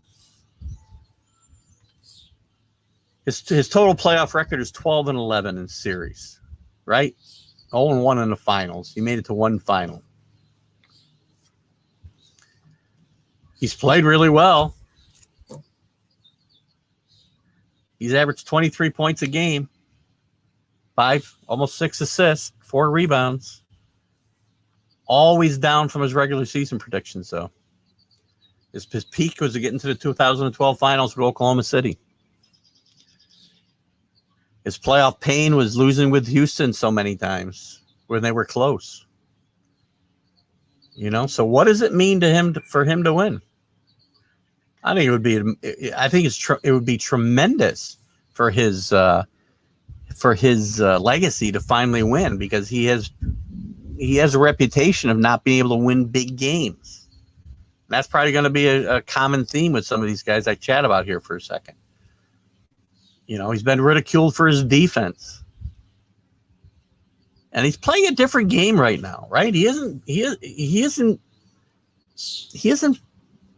just monopolizing the ball. He moves the ball. And when you got Kevin Durant on your team, you can't monopolize the ball. You've got to get the ball to him, and he's going to distribute the ball as well. He's also a point forward. I love Durant's game. I don't know about the rest of you guys. I love his game. Kyrie Irving, not so much. But we'll see. LeBron was not suspended for violating policies. I agree with Barkley. For the COVID, well, again, I'm not going to get into that stuff. You know, we get into that stuff and it takes us down a different road, and I don't care to go there. I don't necessarily agree. You know what? Yes, LeBron's going to catch. I shouldn't say I don't agree with Kenny. LeBron, I'll talk about it in general. LeBron's going to catch a break more than, I don't know, name a player. I bet you this doesn't happen. I guarantee you, if this happened to Julius Randle, he'd get a pass as well, because the NBA wants the Knicks to do well. So this isn't just about players. It's also about teams. So if the NBA is going to look the other way about something, they often look away when it comes to the Knicks and the Lakers and the Celtics. You know, different leagues are going to do it for different teams as well. Although I don't remember them looking the other way on Tom Brady. Tom Brady gets suspended 4 games for taking, you know, a couple ounces of air out of a football. Don't get me going. How stupid. If any of you can explain to me why that matters, we shouldn't go down that road. Let me get back into my sports. Yes, LeBron gets a little special privilege. Does everybody who is it happens in every sport to all the great players and all the great teams and the teams that those leagues want to do well. He didn't murder somebody. The NFL really came down hard on Ray Lewis, didn't he? Just saying. Anyway, Chris Paul, another one. Very similar record to Harden. He got to the finals once with the Rockets, with Harden as his teammate. No, I'm sorry, before Harden was his teammate. And the Rockets lost to Golden State in 7 games. That was his peak. His regular season numbers, his playoff numbers were always up compared to his regular season numbers. So different than Harden, his numbers went up. So Paul has proved he can play on a big stage, and I think Paul's got something to prove here, and I think he'll beat the Lakers at least in the first round. I don't think the Suns are in a position to we'll go to Brady in the NFL if you like, because I want you to hold on. Now I got to go here. You guys are going to make me go here. I can't wait. Billy and Kenny. I was surprised Billy didn't make this comment, actually, I guess. I assumed it was Billy when I started to read it. Brady always got breaks. Where? Did Brady get a break when he got suspended 4 games for a trivial freaking thing? If the air in a football is that important, a couple ounces of air, why did the teams have control of the footballs and not the league? And why did every quarterback in the league say, oh, you know, Eli Manning, Aaron Rodgers, All these guys spoke up and said, I like less air in the ball. I like more air in the ball. Stupid. Don't tell me Tom Brady gets all the breaks, please. Good grief. Did you happen to watch the Giants Patriots Super Bowl in 2007? And again, I don't blame referees for losses ever. Patriots deserve to lose that game. But tell me the breaks Tom Brady got in that game and the New England Patriots got in that game. I know you didn't mention. We can talk more about Brady at the football point if you want. I love defending Tom Brady because I love the way people hate Tom Brady for no reason other than the fact that he's a winner. Give me a reason to hate Tom Brady, and a reasonable reason. Not that he's married to a supermodel. Not that I'm getting way off topic here. Let's wait till we get to the NFL. I'm getting ready to move on from this NBA topic. I'm going to jump off of this. This isn't going anywhere. I've lost my train of thought, so I'm getting off the NBA for now. I think we're good. I was going to go through some of these guys. I thought what their playoff legacy or what it meant to their legacy to win. We're on the football. So let me just jump to the football real quick. Because I got we got to debate. This is your guy's show too. So I want to talk about this. Bring your topic. Let me talk about a couple other things first. Before we go to football, let me talk about a couple other things. Let me just give the NHL scores real quick. I want to talk about Phil Mickelson. Then I'm going to open the floor for you guys, for the NFL, for baseball, anything you want to chat about. So get your topics ready, guys. It's only going to be about 5 or 10 minutes, and then you're going to carry the show for the next 30 minutes. So I need you guys to bring your stuff to the table. I like it when we do this. I like going back and forth with you guys. Just know it's not personal. So last night in the NHL, the Lightning beats the Panthers 6-2. They take a 3-1 lead. Right now, the defending champions are playing really good hockey, and I had picked them to repeat, and I think they may just do that. The Islanders, who were considering a switching in goal, win 4-1 over the Penguins to even that series at 2-2. The Islanders have been very, very up and down, and the Penguins were the top seed in this division. So we'll see how that plays out. But the Islanders needed this win, and they got a big one. The Maple Leafs win 5-1. Big loss for them, though, as their John Tavares, one of their top players, is out at least 2 weeks with an injury. Both a knee injury and a concussion. He was taken off on a stretcher yesterday, so not a good omen for the Maple Leafs, who won one of the best records in the league. And the Golden Knights. And by the way, that series is now tied at 1. The Canadian series are a little bit behind the U.S. series because they just finished up the regular season here like on Thursday, but with a meaningless game. So I'm not sure why they were playing those games. It didn't mean anything. And the Golden Knights beat the Wild 4-0. And they lead that series 3-1. Golden Knights, I think the Golden Knights and the Avs are the best teams out west by far. And I will get back to your guys' comments in a second because I'm guessing you didn't have anything about the NHL. Nothing else I really wanted to cover there. We'll get Jim Beringer on. We'll probably, once we get into the second round, we'll bring him back on to recap a little bit. I wanted to talk real quick about Phil Mickelson. I don't talk a lot of golf on this show. I love golf. Kenny loves golf. We'll talk more golf as we get into the heart of the season and we play the majors. Phil Mickelson is on the brink of doing something amazing, and hopefully he doesn't pull a Phil Mickelson today in the final round. I love Phil Mickelson. Phil Mickelson is behind Arnie Palmer, is my favorite golfer of all time because of the way he plays the game. Straight ahead, head down all the time. Does it cost him some major championships? Yep. Is he ever going to win the U.S. Open when he was in position to win a couple of them and kept playing like Phil Mickelson? Nope. Probably not going to win one.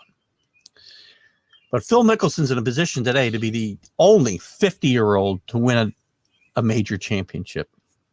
He had an up and down round yesterday, but he's finished. He's at 7 under par. He's a stroke ahead of Koepka, and also I can never say this guy's name now. Olshusen. And also Streelman's in position. Grace is in position. A couple of names we're not that familiar with.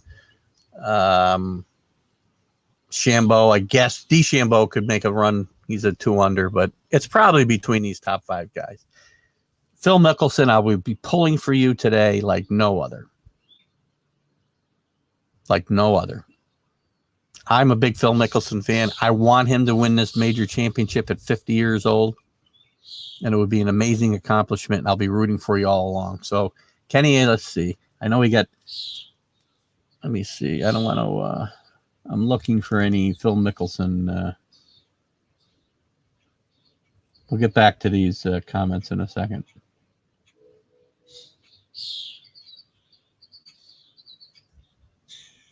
Mickelson hitting good off the gold tees. Mickelson.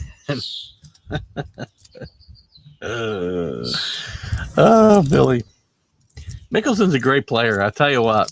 You know what? There's no more fun player to watch. It can be frustrating sometimes because when he's could win a couple opens and still was out there like playing with no abandon. He lost them, but he lost them his way. I give him all the credit in the world for what he did during those, even those losses in the U.S. Open and some other big tournaments too. So let's get to the NFL. I got a couple things I can talk about. What I'd like to do is talk about your guys' comments here. So if you want to jump into the, hang on one second. I want to get myself in a position here. If I do decide to go down this road, I'm ready. Let's look at some of these comments. So where did this start? Brady didn't mention. We talked about, let's see. I don't waste my time on his more. I have his rookie card. Oh, God, the sun just came out and I lost your, I can barely read that.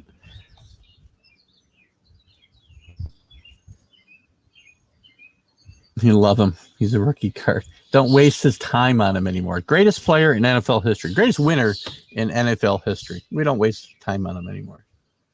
Interesting. Kenny doesn't hate him, but who's treated him differently? The league? The league, I've read this. I've heard this for so many years, and I'll spend a half an hour talking about this if you guys want. But I've heard for so many years that the league treated the Patriots and Tom Brady differently. And I don't understand how that is. Tom Brady got suspended again, 4 games for doing something that every other quarterback in the league does. The Patriots have had draft picks taken away. They've been fined hundreds and hundreds of thousands of dollars. Bill Belichick has been fined hundreds and hundreds of thousands of dollars himself. And you guys have to watch the games before, all you do is ever point out the things you see that where they got a call go their way. It's hilarious how you guys never see the calls that don't go their way. Again, that one play. And again, don't misconstrue what I'm saying for blaming referees for us losing the 2007 Super Bowl or any game. Because as you know very well, anybody who listens to me, I say you don't put yourself in a position to lose on bad calls. But don't tell me they get all the calls. Don't. Watch one play in the 2007 Super Bowl, and you'll see a hold. You'll see it in the grasp. And you'll see potentially not even a catch today on one play. But the league is all, Tom Brady and the Patriots get all the calls. Not true. Frank Gifford's a troublemaker. Took my spot. Billy's getting pissed now. Jets play the Oilers. Yes, they do. Carlos is here. Welcome, Carlos. Waiting for another Tiger comeback. Well, Tiger's going to have a tough time coming back here in this. I'll jump all over now. You guys have got 30 minutes. Throw your best at me, Carlos. Carlos is here. He might carry the last 30 minutes all for himself. Really need to move this umbrella again.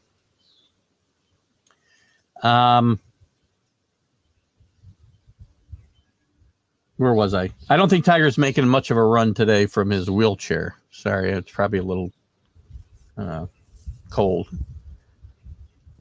Billy Paul will still play. Yeah, I don't. My days of 300-yard drives are few and far between now.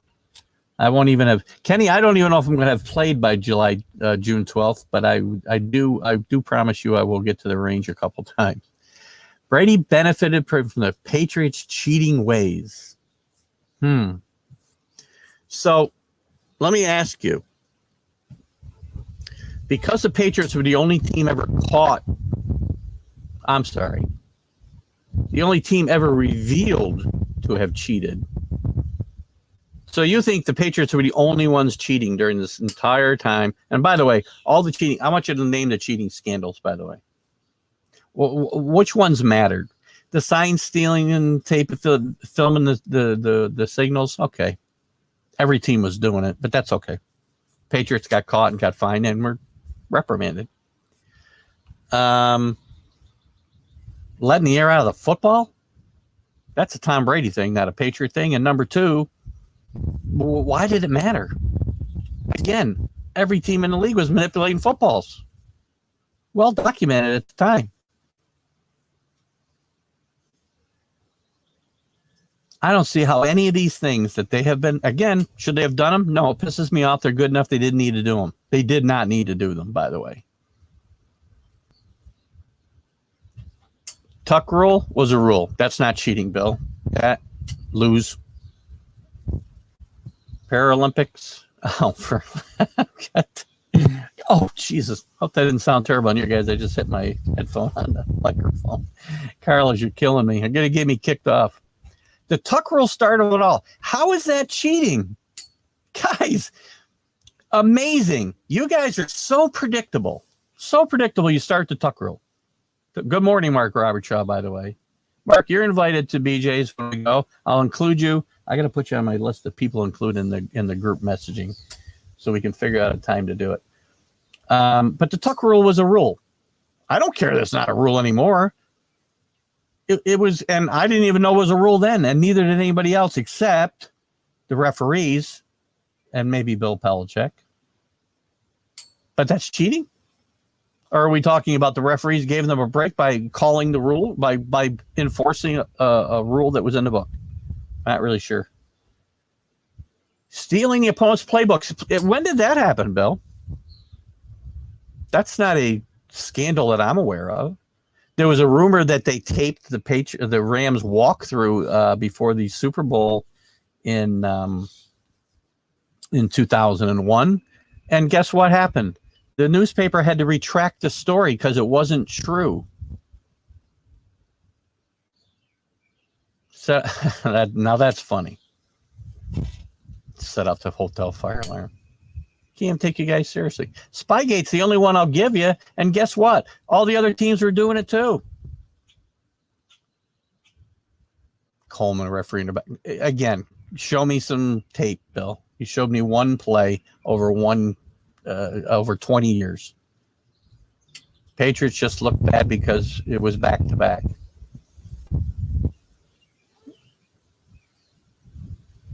It was a terrible call from a tuck call. Well, it was, but they enforced the rule the way that it is interpreted in the playbook. I'm not saying it's a good rule.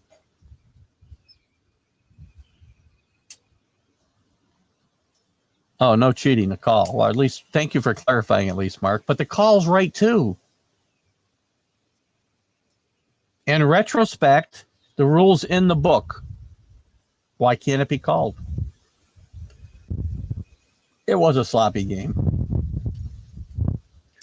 If the Jets were caught cheating, no one would care. Well, yeah, because It would lead to like whatever 3 victories next year instead of 2. Again, my thing with Tom Brady and the Patriots, and if they were winning 4 games a year, nobody would have cared about any of this stuff. Kind of to Carlos's point here, nobody would have cared. Nobody would have cared. But they're winning Super Bowls. And they didn't win Super Bowls just because of the things they were doing. Other teams in the league did the same stuff. Why are you going to find the Jaguars for filming the sidelines? Why? What else we got? Plowing the field for the kicker. Well, that was well before this dynasty. So that was not Bill Belichick. And Tom Brady was about 12 years old. So I don't think we can blame Brady for that one. Maybe you can blame Belichick. I don't know. He probably knew he was going to be the Patriot coach 20 years later and decided to. That was Ron Meyer was the head coach, by the way, who sent that snowplow driver out there. And by the way, the Patriots were terrible. And Don Shula, by the way, still speaks of it. Well, he doesn't anymore because he died. But until he died, he spoke about that game all the time. Get over people bested even all those. Now you guys have put me in the unusual position of agreeing with Carlos. Carlos is on my side. Now I know you guys are. Oh, wait a minute. I got to rethink my position. I was going to say, now I know you guys are wrong. Now I got to rethink my position. Taking the air out of football is legal. I didn't say it was legal. I didn't say taping the sidelines was legal. I said every team in the league did it. And again, after this happened, and by the way, how did it help the Patriots run for 400 yards in the game that the Colts took the balls from? And Eli Manning talked about how he manipulated the footballs. Aaron Rodgers talked about how he manipulated the footballs. My point is, if this is such a big deal, how are the balls ever in the hands of the teams and not controlled by the? Good morning, Ump. Who's here? Who'd I miss? I don't know who the Ump is. You haven't backed up anything you said, though, Billy. I retorted everything you brought up, and you have not done anything except, as I said, Patriots cheating ways. They change balls for kickers and punters. A very good point, Carlos. I don't know if it still happens because the league now is in charge. As far as I know, the league's in charge of the balls. And maybe they should be if it makes that big a difference. But you guys think the Patriots invented this stuff. That's what makes me laugh. Patriots didn't invent this stuff. Oh, okay. Mark's the umpire. Taping your competition is legal. Is that a question? You don't have a question mark there. Again, I didn't say it was. Again, I'm not defending what they have done. I'm telling you, they're not the only ones doing it. They got caught because you're not going to punish people who win 4 games a year, Bill. It still happens. All of it happens. The taping of the sidelines is still happening. The taping of people trying to get an edge on walkthroughs are happening. You know, manipulating footballs is still happening. Let's go to baseball. It's illegal to throw a spitball. That Gaylord Perry did it forever. Ever. He's in the Hall of Fame, by the way.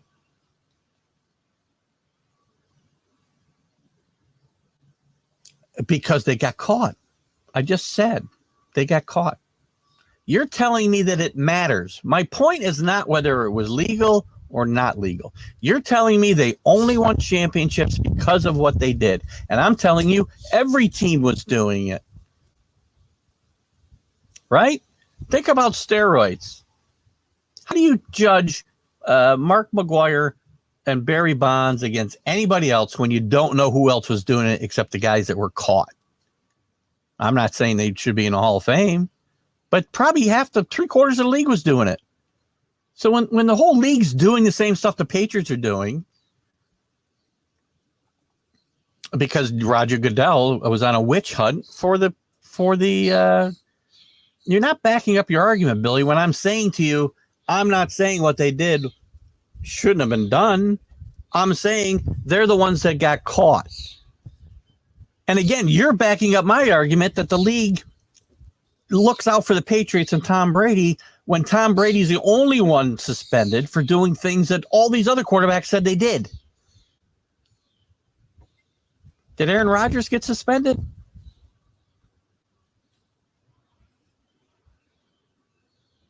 They got caught. I didn't say they didn't. But my point is, again, your guys' point, I believe, and correct me if I'm wrong, your guys' point is that the Patriots' success is only because of the league favoring the Patriots and the Patriots cheating. When I just told you the league doesn't favor the Patriots, and you backed it up by telling me why did Tom Brady only one got suspended? Because he's a Patriot, and Roger Goodell had it in for the Patriots and Tom Brady and Robert Kraft. But the league's all for the Patriots. And also, when it comes to the other stuff, the whole league was doing it. The whole league was doing it. And if you don't think that's right, you're wrong. I never didn't admit they cheated by the rules. But again, if everybody else is doing it and you're doing it better until you get caught or you win, because nobody's going to suspend the Jets or take draft picks from the Jets or penalize the Jets for cheating and winning 2 games. Who's going to do that? You'll need to skip beers today and move right to the bourbon.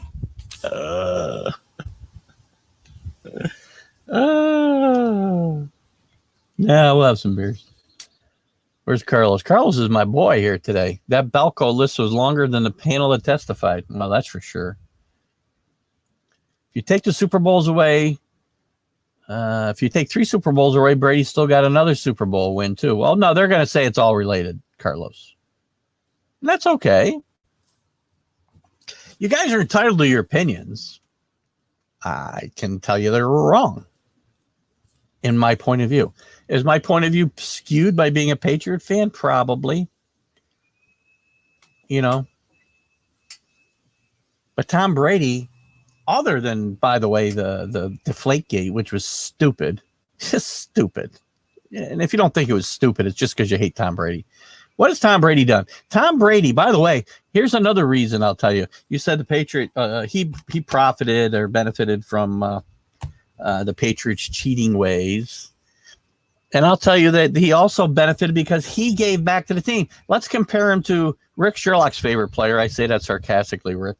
Aaron Rodgers. Aaron Rodgers hasn't won 6 or 7 Super Bowls because Aaron Rodgers wants his, and he wants the team to give him the weapons at the same time. Where Tom Brady would concede, and don't tell me about his wife being a supermodel and he can afford to give money back.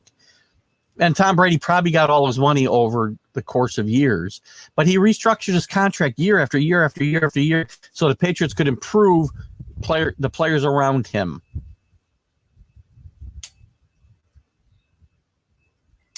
And Aaron Rodgers never once did that, nor did most of the other quarterbacks who have not won multiple world championships.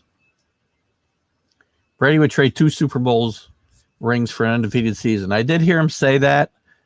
You can probably say that when you got 7, but I wouldn't say that as a Patriot fan. Look at those 2 giant losses are the most painful. And again, if those are the most painful Sundays in my life, I've had a pretty good life. But they're painful. But it's part of football. They should have won both those games. They did. They got outplayed on those particular days. Wes Welker catches a football at the end of the second one. They win. The first one, the Giants came up with a great scheme on defense. They pressured Brady all day, which is the way you beat him and any quarterback, by the way, is to put pressure on him.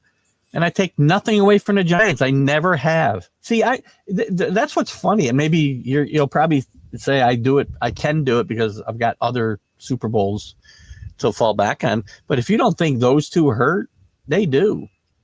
They hurt a lot. And, but I've never taken anything away from the Giants, ever. Ever. They outplayed us those days. Could have played those games 10 times and the Patriots probably win 8. Not those days. Patriots got beat by a better team on those days. The whiner. That's by the way, that's Aaron Rodgers. Let me go back to that. That's Aaron Rodgers. What a jerk, by the way. The NFL is really worried about this fact. They've given the Packers a lot of primetime real estate on TV, and they may be pretty bad if Rodgers sits. Tom Brady's a great quarterback, no doubt. Well, thank you. I just wanted to hear you say it, Billy. Count your blessings. I've had 4 mostly painful Super Bowls. I do count my blessings. I'm very happy, very happy with the fact that, again, I guess I understand where other teams and other fans would have a problem with some of the things that have gone on around the Patriots. But if you don't think, to me, you can't have it both ways. Here's one of my big problems, is that fans want it both ways. They want to say, well, the league came down on them by taking away draft picks and suspending Tom Brady and this, that, and the other thing, because they did all this stuff that they shouldn't have done. Okay. But then you want to tell me the league wants the Patriots to do well while they're penalizing them and making it harder for them to do well. You're telling me they're trying to manipulate things so the Patriots do well. By talking about some stupid referee who, again, has zero influence on the Patriots winning or losing any Super Bowls. Just saying. Now, while we're on the Patriots, what time we got? 10:47? Patriots are in prime position, by the way. And if you guys got other stuff you want to bring up, please do. We don't have to stick on the Patriots. You can bring up any topic. It's just a topic we got stuck on today. As often happens, and I'm okay with that. Because I will defend Tom Brady and the Patriots to the end of the earth. And when your team has 7 Super Bowl wins, then you can come and attack. And I'll give you kudos. I actually do give teams kudos. There's not many teams that I've ripped ever. Or players, if they're winners. Tom Brady's got to be, I mean, it's part of what we live in. Why was Derek Jeter hated so much? What was the reason for hating Derek Jeter? Derek Jeter played baseball the way it was meant to be played hard every day, played every day. Everything that's right with sports, Derek Jeter is. But he was also vilified by many, many, many fans for no reason. I'd love to hear somebody comment on that and give me some negative. Maybe you guys aren't those guys, but I'd love to hear some feedback on that. But while I'm waiting for that, I will tell you that it looks like I was going to jump into some of the new quarterback situations around the league, but I don't think we really got time to do it. So I'll talk a little bit about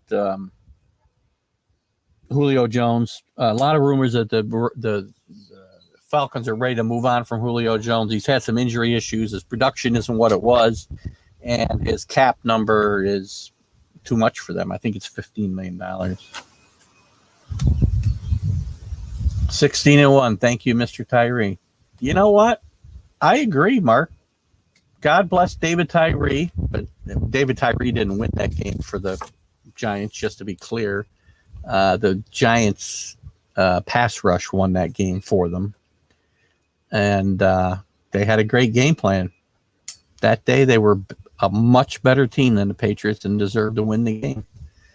Because again, I don't get into the little things. I can nitpick if I wanted to be like other fans. I'm not saying you guys necessarily, but if I wanted to be like other fans, I can nitpick all these games and say, look at this, look at that, look at that. They did this, they did that. Well, don't put yourself in a position to lose. They were just much, much better that day. Hang on one second. Yes, Mark, thank you. I put this, I did post this to the TGI Sports website and my personal page. I'm glad you brought this up, and we can end on a much better note, I think. Bobby Mercer would have been 75 years old on 5/20. Happy birthday, Bobby Ray. Bobby Ray Mercer was my guy when I was a kid. The Yankees were terrible. Well, they weren't terrible. They had some bad years. They were in a division with the Orioles. They didn't have great teams, but they were competitive. They were more competitive than you think during those years. And Bobby was the face of the franchise, really. From kind of 69 to whatever 74. He got traded after the 74 season. I was 15 years old or 14 years old when Bobby got traded, and I was very upset. He was my guy. He was a classy guy. And I was upset. I mean, yeah, eventually that trade brought Bobby Bonds, but Bobby played 1 year here. He played okay. Bobby Bonds had a lot of talent. Wasn't a winner. But ultimately, I mean, Bobby getting traded probably led to the resurgence of the franchise as they were able to turn him around from Mickey Rivers and Ed Figueroa. But I was always sad, as much as I was happy in 76, especially 77 and 78. I was always sad that Bobby wasn't part of those teams. And Rick, I'll get to your comment in a second.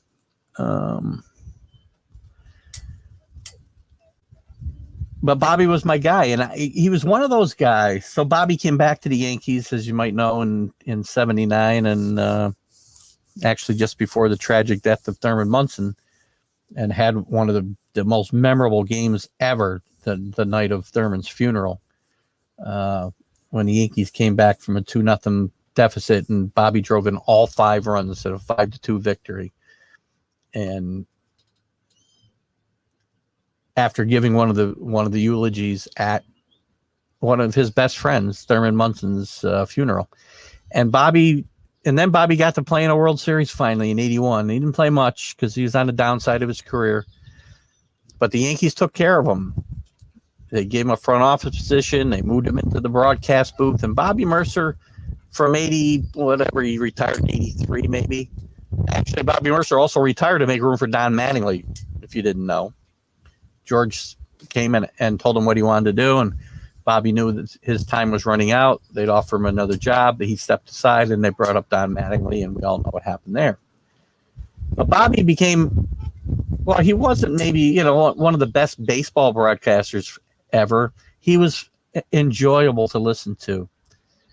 And as I've talked about probably on this show and other shows, people I don't really know,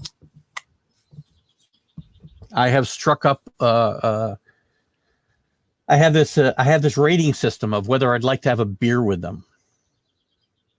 And Bobby Mercer said definitely I would like to have a beer with. And if I could play in a golf foursome with 4 people, Bobby Mercer would be one of those 4 guys, because Bobby was just a good old boy. And it was fun to listen to him every night in my living room. I can barely listen to the Yankees and Michael Kay every night now.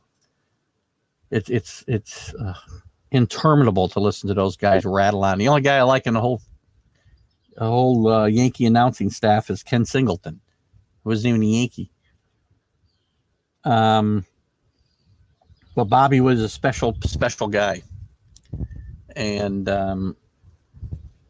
it's funny. I don't know Bobby Mercer. Never knew Bobby Mercer, but I miss him. I'm friends with his wife on Facebook, his widow now, Kay. And I sent her a really long, heartfelt private message afterwards, telling her what Bobby meant to me growing up and how his passing affected me. But not just that, how he dealt with his illness. Read Bobby's book, Yankee for Life, and it'll give you a perspective of not just a great Yankee, a great ball player, not a Hall of Famer, but really a great player. And it'll give you some perspective on how some people can deal with things that happen to them that are awful in life. And it's really a great read. So please do that. So thank you for mentioning that, Mark, because I probably would not have brought it up here. The Bobby Mercer game, right? One of the great ones. It's you know what, guys, I'll do this every once in a while, especially if I need a little. It's funny because it picks me up. It can be kind of melancholy as well. But I will find that game on YouTube a lot and watch that game. So before we wrap it up here, Rick's asking how the semi-pro football game went last night. It didn't go. Apparently there was problems on the other end with access to, the video to the game, and we weren't able to do it. We weren't able to do it. So I don't know what's going to happen here. I was excited to do it. I was going to be doing it with Nate Schmidt from the Safety and the Sports Writer and from the Northeast Streaming Sports Network, but it didn't work out, unfortunately, and I wish it had, because I was looking forward to it. And I don't know what's going to happen. I think this technical difficulties that we're running into, this is not my baby. I'm backing up the network. Windy there. I'm doing this because I think it'd be fun to do. I've never done play-by-play, and I think it would be fun to do. And now 2 weeks in a row, I've kind of set time aside to do it, and it hasn't happened. So that's a little disappointing for me, and we'll see what happens in the future. But I'm going to stop promoting the games beforehand because we look silly. I apologize, Rick, for there not being a game last night. But hopefully in the future it'll happen. And once things get settled, we'll promote it. But I will not be doing it anymore until we get a little bit more. We and they get a little bit more on the same page and work out some of this logistical stuff, because this stuff it's really not good to do it this way. So listen, guys, I want to thank everybody for being with me today. Had a great couple hours. I love going back and forth. The Tom Brady stuff doesn't bother me. I get aggravated, but I enjoy the back and forth. You guys know I love this stuff. So don't take it personally. You guys that are part of our regular club, I will be putting together a private message group chat, and we'll see if we can come up with a day and time. Kenny, I'll put you on it. You can certainly ignore them if it's something you don't want to do, but I'd love to see you come down and have a quick beer. I know it's a long ride from Walton's Mountain to Wolf Road, but maybe you can come with Rick and go pick him up on the mountain. Anyway, thank you guys for tuning in with me today. Lots going on in the world of sports. Going to be a great day today. Knicks tonight, 7 o'clock. Don't forget. Whoa. Wrong. I'm trouble my soundboard there. Knicks tonight, 7 o'clock. Go Knicks. Next Friday, Andre LaCroix, former NHL and WHA player. We're going to have a lot of fun talking hockey with him. And then we'll be back next week with our regular stream of consciousness. Thanks, guys, for everything. Love chatting with you today. And we will see you later. Have a great weekend, guys. Bingo, DJ Sports Talk on the Northeast Streaming Sports Network and Zodiac TV.